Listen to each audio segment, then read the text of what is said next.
Side-to-side movement, patient supine. The student or physical therapist introduces himself or herself to the patient, explains the activity to the patient, positions self close to the side of the patient or bed or mat table, adjusts the height of the bed, and be certain to lock the bed wheels. The PT positions his or her one forearm under the patient's neck and one forearm under the middle of the back. Gently slides the upper body toward you, positions your forearm under the patient's lower trunk and just distal to the pelvis. Gently slides the body towards you, positions your forearms under the thighs and legs. Gently slides the thighs and legs towards you, positions the patient for comfort, stability, and safety. Upward movement, patient supine. The student or physical therapist places the patient in supine position, brings the patient closer to the near edge of the bed, especially if the patient is lying on the center of the bed.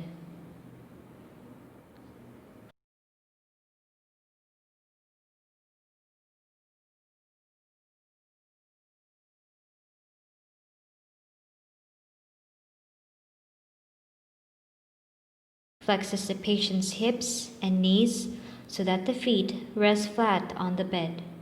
Faces toward the patient's head and stand opposite the patient's mid-chest. Strides in anterior position or direction. Supports the patient's head and upper trunk with your arms. The PT lifts until the inferior ankles of the scapulae clear the bed. He or she slides the lower trunk and pelvis 6 to 10 inches. Repositions both yourself and the patient and then repeat the process. Downward movement, patient supine. The student or physical therapist puts the patient in the supine position, brings the patient closer to the near edge of the bed, especially if the patient is lying in the center of the bed. Partially flexes the hips and knees. Positions himself or herself approximately opposite the patient's waist or hips at the patient's feet.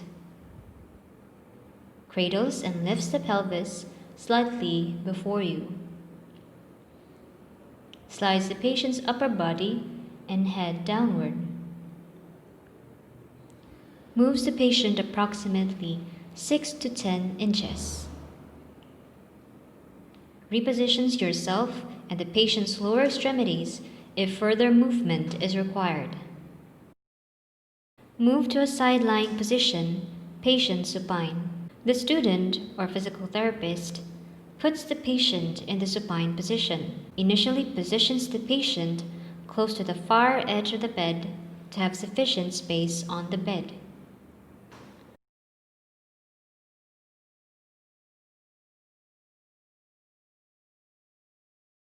Raises the bed rail to protect the patient.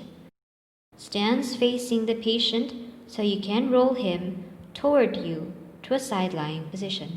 In rolling the patient toward the right, places the left lower limb over the right lower limb, places the left upper limb on the chest, and places right upper limb in straight abduction. Rolls the patient toward you by pulling gently on the left posterior shoulder and left posterior pelvis. Move to a prone position, patient supine. The student or physical therapist moves the patient closer to one side of the bed and prepare to roll him to a side-lying position. The arm over which the patient will roll should be positioned along his side with shoulder externally rotated, elbow extended, palm up, hand tucked under the pelvis or with shoulder flexed, so arm rests next to the ear with elbow straight. The other upper extremity remains by the side. Stands facing the patient and roll him to a side-lying position. The PT determines whether there is sufficient space to allow the completion of prone position. if there is insufficient space. Moves him backward while side-lying, but guard him closely. Move to a sitting position. Patient supine. The student or physical therapist puts the patient in the supine position. Moves the patient close to the edge of the bed.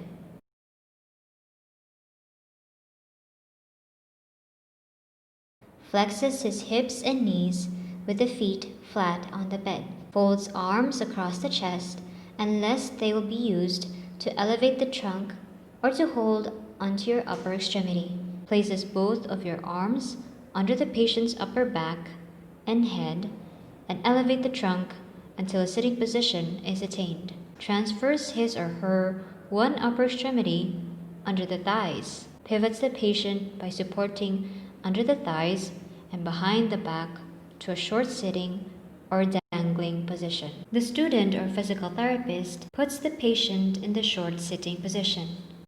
Grasp both thighs of the patient using one upper extremity. The other upper extremity supports the head and upper back of the patient. Lifts the thighs and pivot the patient until the feet are on the surface of the bed.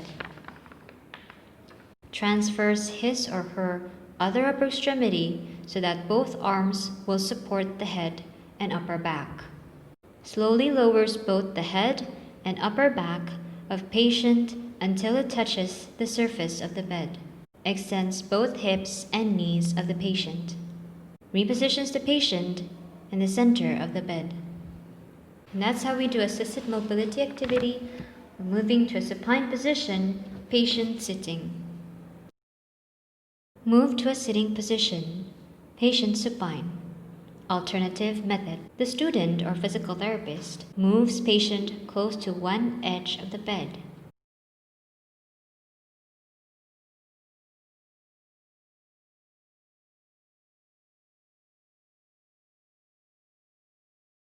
Rolls him to a side-lying position with the lower extremities partially flexed.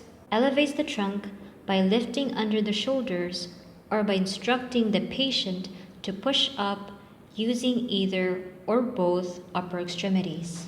Pivots the lower extremities over the side of the bed as the trunk is raised.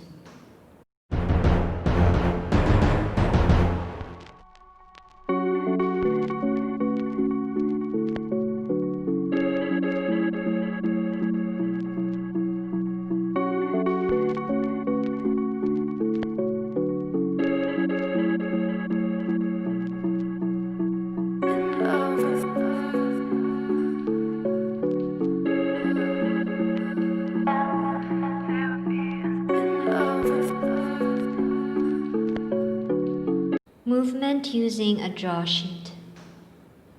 The student or physical therapist prepares a draw sheet, positions the patient in supine, rolls the patient into side-lying position. The draw sheet extends from the upper back to the buttocks or mid-thighs. Places the draw sheet at the back of the patient by rolling or folding the half of its length. Rolls back the patient into supine. Pulls the rolled folded part of the draw sheet on the other side. One caregiver will hold strongly both ends of the draw sheet at one side and another caregiver on the other side. When the patient is moved upward or sideward, the upper portion of the bed should be lowered. If he is moved downward, the upper portion of the bed can be raised. One caregiver would give the command in which direction to go. Example, ready, up. And that's how we do assisted mobility activity by moving using a draw sheet.